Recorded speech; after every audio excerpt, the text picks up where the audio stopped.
The skies above the submerged world roared with the tumult of warships locked in deadly embrace, the swirling aerial currents bending and twisting the very fabric of the battle. Captain Rourke stood at the helm of the Harbinger, his eyes narrowed against the biting wind that whipped through the rigging and tore at his dark coat. His face, weathered and scarred by battles past, betrayed none of the inner turmoil that churned beneath his calm exterior. Today, he was no longer the disgraced commander shunned by the airborne sailing community. Today, he was a man fighting for redemption, for honor, and for the very fate of the ghost helm that lay buried deep within his ship's hold. Across the swirling currents, a silhouette emerged from the hazeless sleek, black hull of Captain Varek's skyship, the Nightshade. Its silver buckles glinted ominously in the pale sunlight that filtered through the clouds. And from the deck, the rival captain's cruel smile was unmistakable. Varek was a man who thrived on conquest, his cold, calculating eyes fixed on the prize that had eluded him for too long, the ghost helm. Rumors whispered of the helm's curse, but to Varek it was simply another trophy to cement his dominance over the skies. The Harbinger groaned as the wind caught its tattered sails, the ship's battered frame protesting the strain. First Mate Elara moved swiftly across the deck, her fiery red hair a stark contrast against the steel-grey sky. Her voice rang out, sharp and commanding, "Prepare for engagement. All hands brace for impact." Engineer Mags appeared at her post, grease-stained hands ready to tend to the engines and make quick repairs as the battle unfolded. Her skepticism about the helm's curse had not wavered, but now, faced with the reality of the duel, her focus was absolute. The two ships circled each other warily, the currents tugging at their hulls, as if the very air sought to tip the balance. Cannon fire erupted suddenly, a deafening roar that shattered the tense silence and sent splinters flying. Rourke's hands tightened on the wheel as he barked orders, evasive maneuvers, steady the sails, return fire. The dance of death continued, each captain testing the other's skill, searching for an opening. Varek's shots were precise, cutting through rigging and tearing into the Harbinger's hull. But Rourke's experience and intimate knowledge of the aerial currents gave him an edge. With a deft tilt of the wheel and a shout to the crew, the Harbinger dipped into a sudden dive, the wind screaming in protest as the ship lurched. Elara's sharp voice cut through the chaos. "Now, Captain, fire the starboard cannons." The salvo lit the sky, the cannonballs striking the Nightshade with devastating effect. Varek snarled, his ship shuddering as it lost altitude, but he was not defeated yet. With a grim smile, he veered toward the Harbinger for a final, desperate ram. Rourke met the charge head-on, their ships colliding with a shudder that reverberated through the bones of every man and woman aboard. Splinters flew, metal groaned, and amidst the swirling smoke and flying debris, the two captains locked eyes, each a mirror of defiance and determination.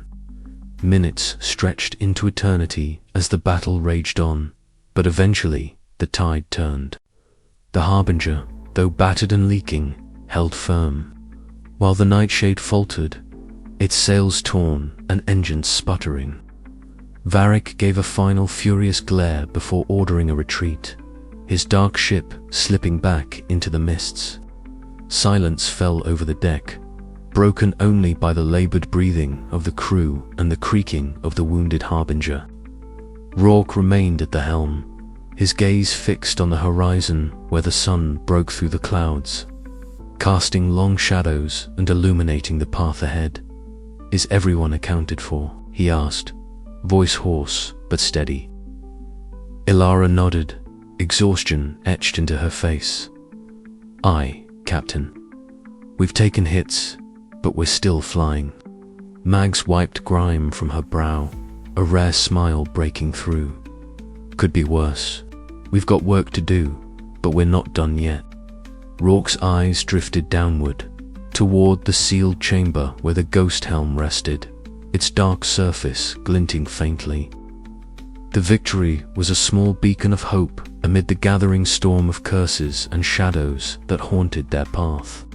"This isn't over," he muttered to himself, the weight of the helm heavier than ever. "But we'll see this through. For the crew, for the helm, and for the honor I've lost." As the Harbinger limped forward, sailing into uncertain skies, the echoes of the duel lingered in the winder promise of battles yet to come and the relentless pursuit of redemption. Suddenly, from the crow's nest, a lookout's voice rang out, "Captain, something's approaching fast on the horizon." Rourke's gaze sharpened, heart pounding with a mixture of dread and resolve. Whatever came next, he would face it head-on. The duel had ended, but the war for the ghost helm was far from over. The aftermath of the duel hung heavily over the Harbinger. The skyship, once proud and steady, now limped through the skies, its engines sputtering and groaning beneath the strain of damage. Captain Rourke stood on the main deck, his gaze fixed on the jagged tear in the starboard hull where the rival captain's blade had struck true.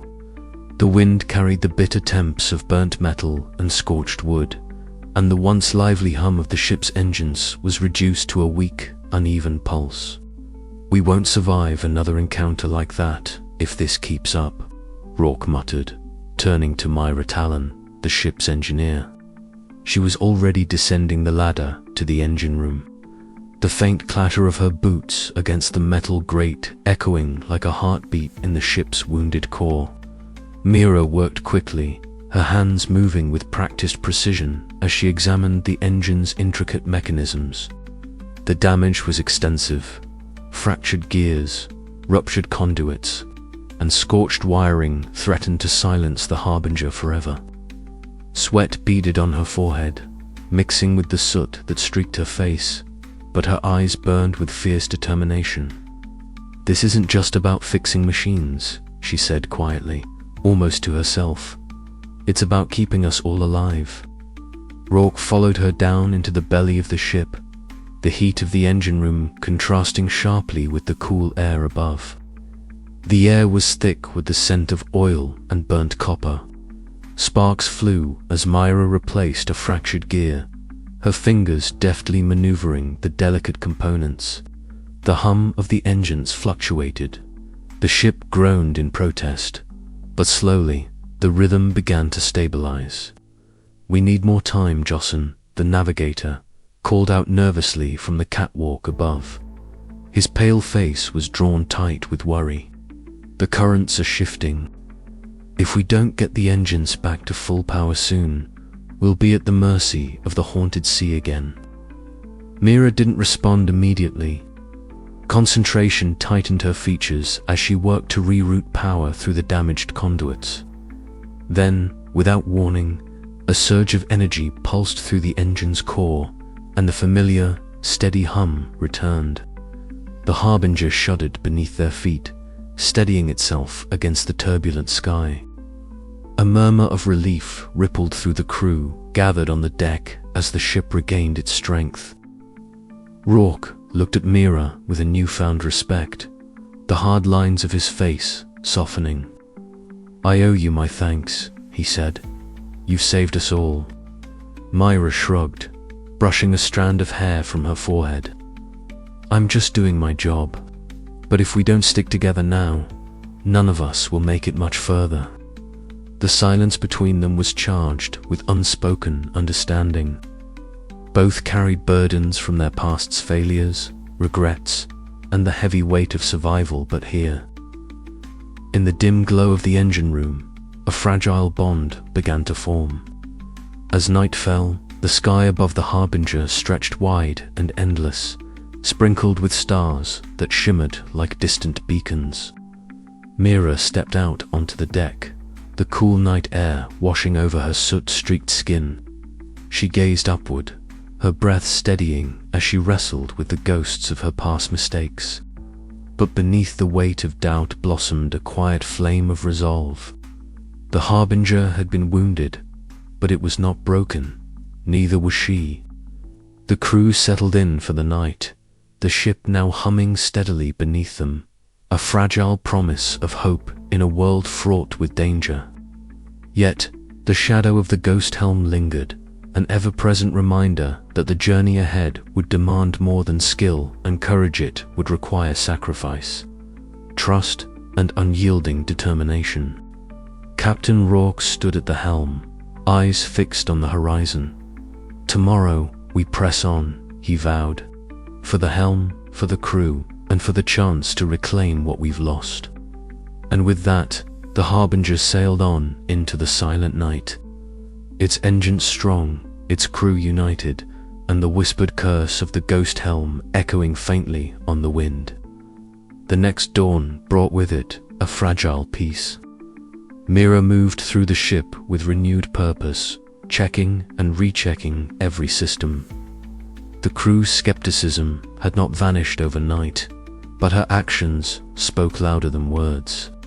She was no longer just the sharp-tongued engineer who doubted the legends. She was the lifeblood of the Harbinger, the one who had breathed new life into their battered vessel. In the mess hall, murmurs of gratitude and grudging respect circled among the crew.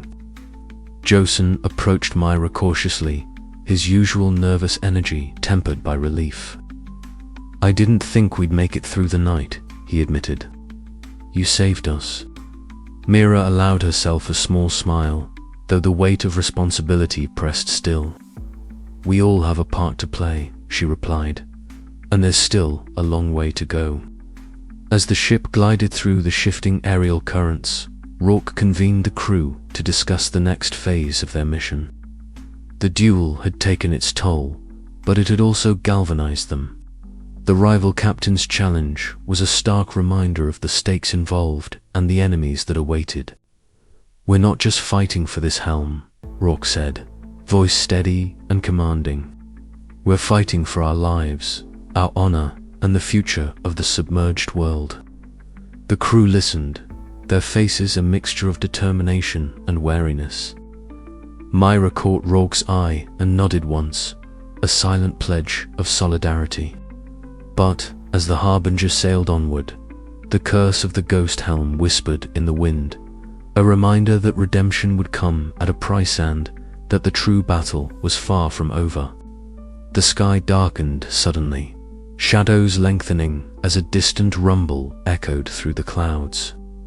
The crew stiffened, hands moving to weapons and controls. The next challenge was approaching, and the Harbinger had to be ready.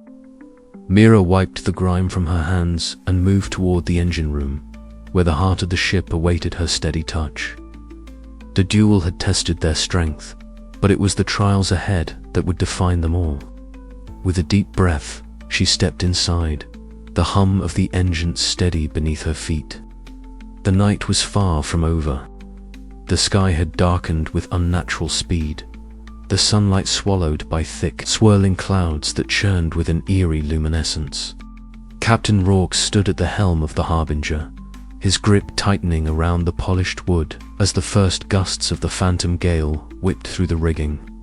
The air thickened with a biting chill, carrying whispers that seemed to slither through the ship's timbers. Murmurs of long-lost souls bound to the cursed ghost helm. "Hold fast," Rourke barked, voice cutting through the rising howl. Around him, the crew scrambled, their faces pale but resolute. Marek, the navigator, dashed to the starboard side, clutching his charts and sextant, eyes darting to the erratic compass, needle spinning wildly. "The currents are shifting," he shouted over the storm's roar. "This isn't any natural tempest." Alara's sharp voice rang out from below decks. "Engines are fluctuating. The surge is tearing through the turbines. If we lose power, we're dead in the air." Rourke's jaw clenched. "Keep her steady, Alara. Marek, adjust the sails to the northeast current. We need to ride this out, not fight it." The ship groaned under the strain, sails billowing like monstrous wings as the spectral gale intensified. Lightning crackled across the sky, illuminating ghostly shapes swirling in the clouds' faces twisted in silent screams, eyes hollow and accusing. The crew's breaths came in ragged gasps, hearts pounding in rhythm with the thunder's growl. In the midst of the chaos, the mysterious passengers stepped forward onto the deck, robes billowing as if alive.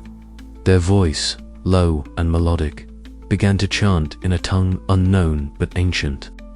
The crew paused momentarily, caught between fear and fascination. The winds seemed to respond, the howl softening just enough to grant a sliver of control. "What manner of sorcery is this?" Ilara muttered, eyes wide as she wiped sweat and grime from her brow. Rourke didn't answer aloud.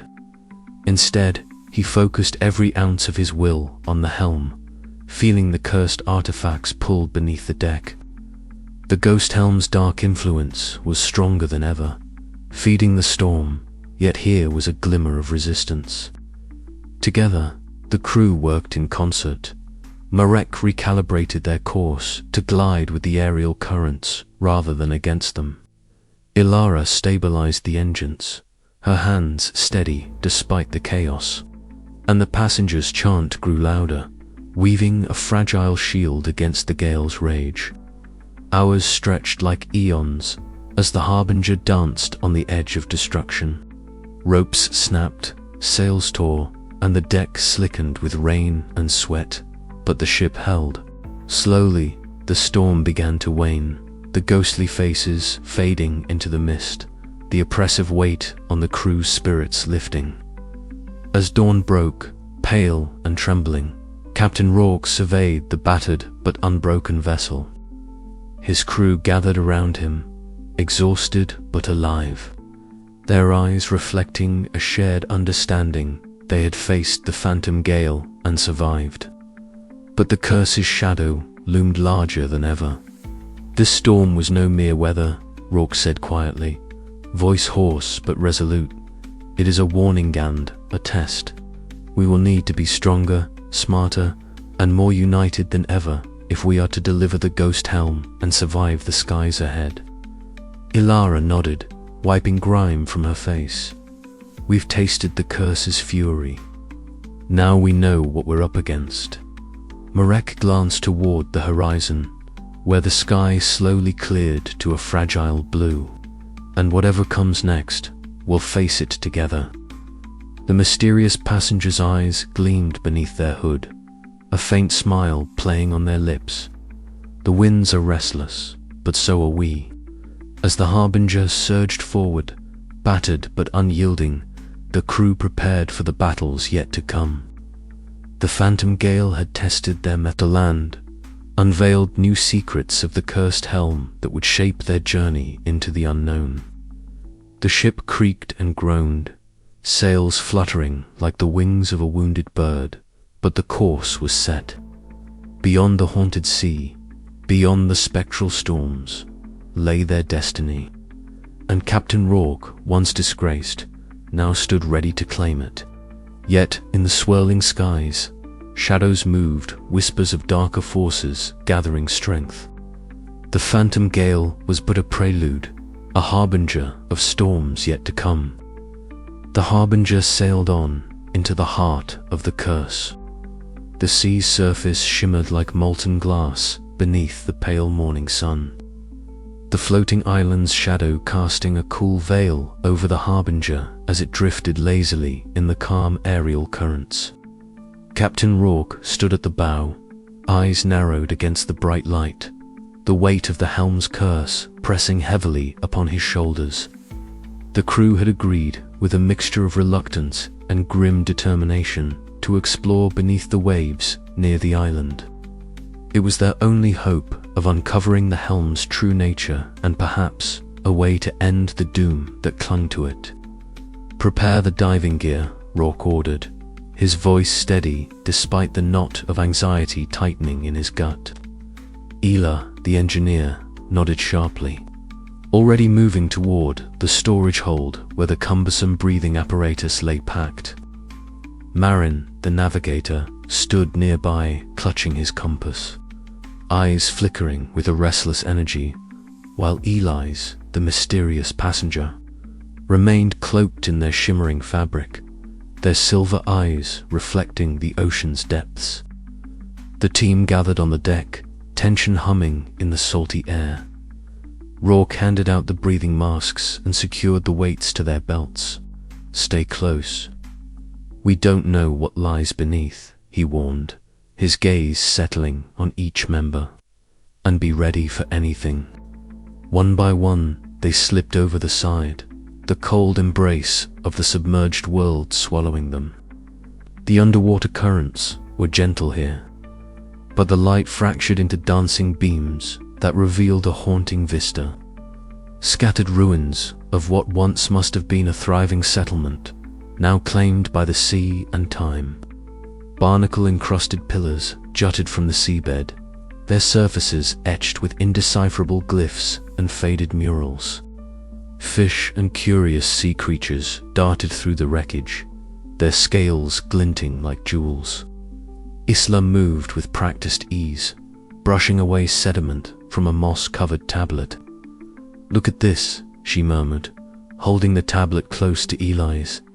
The cryptic symbols seemed to pulse faintly beneath their touch. "It's old, older than any record we've seen." Ellis's voice was low but clear, translating with fluid precision. "The ghost helm binds the bearer to a cycle of ruin and despair. Only through the sacred rite beneath the rising sun can the curse be broken. But those who seek this path must first face the guardians of the deep." A shiver ran through the group. The prophecy was as chilling as it was hopeful. Rourke's mind raced. The cursed helm, the doomed ships, the spectral legends they had heard whispered among the islands. Here, in these forgotten relics, lay a sliver of salvation. Suddenly, the water around them darkened. Shadows swirled like smoke, coalescing into ghostly forms that drifted with unnatural grace. The spectral guardians of the ruins had awoken, their hollow eyes fixed upon the intruders. "Back!" Rourke shouted as the shapes closed in, the water vibrating with an eerie hum. The crew swam desperately, their lungs burning as they fought against the pull of the currents and the ominous presence closing in. Bursting through the surface, gasping and drenched, they hauled themselves aboard the Harbinger, hearts pounding and spirits shaken. Yet beneath the fear, a fire of determination burned brighter than ever. The ancient knowledge was theirs now, a beacon in the encroaching darkness. That night, in the ship's cramped quarters, Rourke spread the tablet and other relics on the weathered table, tracing the symbols with a calloused finger. Illa and Merrin bent close, eager to understand. Eli's watched, their silver eyes reflecting the flickering lantern light.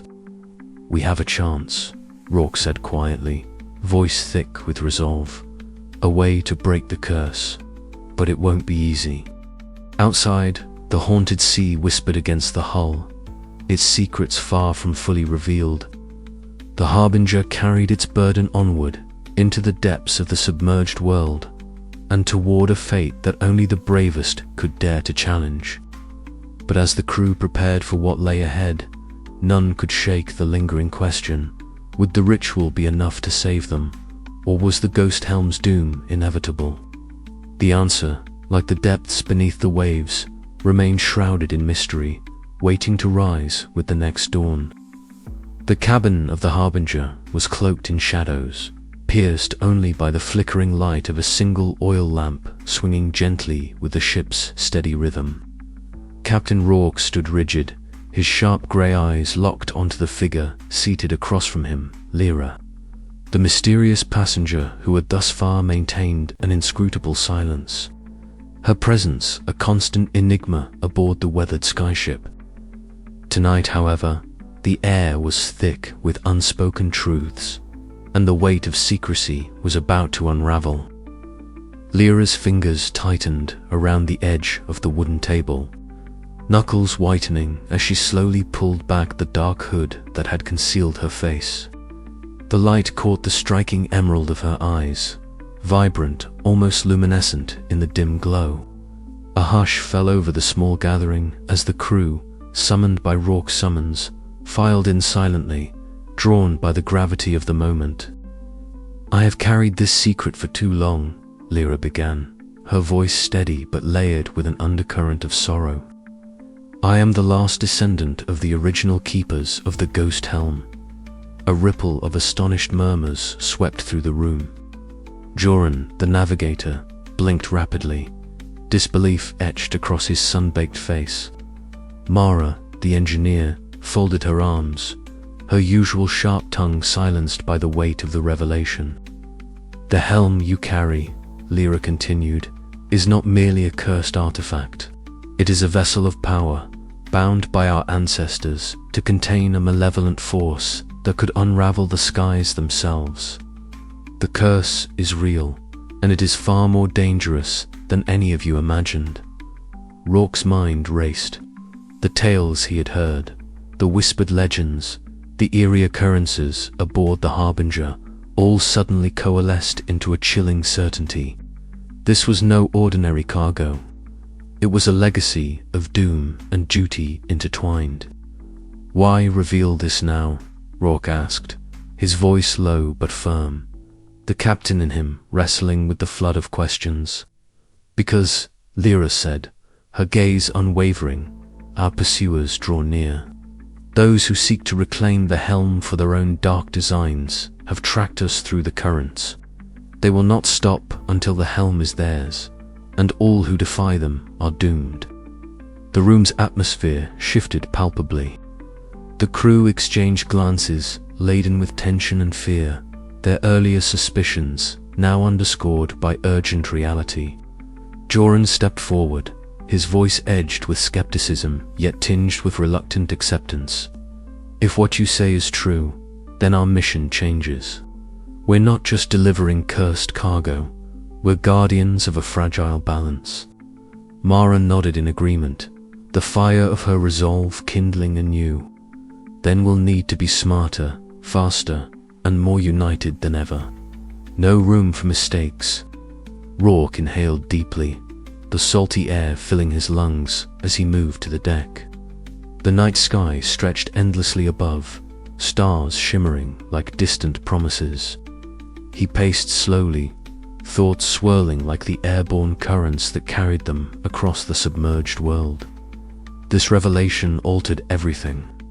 The helm was no longer a mere burden of doom, but a responsibility that touched the very fate of the skies.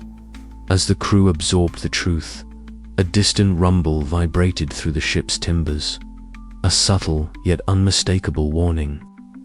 Lyra's eyes darted to the horizon, where the dark outline of ominous ships began to take form against the starlit canvas.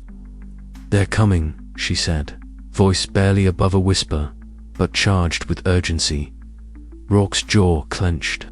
The path ahead was fraught with peril, but retreat was not an option.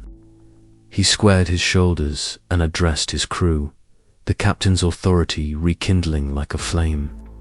"We face new enemies, old curses, and our own fears. But we sail together, bound by a mission heavier than any helm. Prepare yourselves. The real journey begins now." The Harbinger shuddered as the distant threat closed in, and the crew braced themselves against the storm of secrets, shadows, and the relentless pursuit that would test their resolve to its breaking point. The mystery of the helm had been unveiled, but its legacy was far from over, and the skies held their breath, waiting.